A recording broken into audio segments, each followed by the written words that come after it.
வாழ்க்கையும் துரத்துதே. உன் அருள் அருள் அருள் என்று அலைகின்ற மனம் இன்று பிதற்றுதே.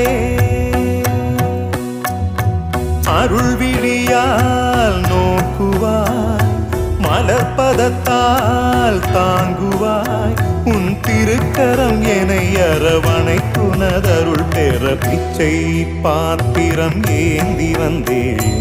ஐயனே என் ஐயனே, பிண்டம் என்னும் எலும்பொடு சதை நரம்புதிரமும் அடங்கிய உடம்பு எனும் பிச்சை பாத்திரம் ஏந்தி வந்தேன்.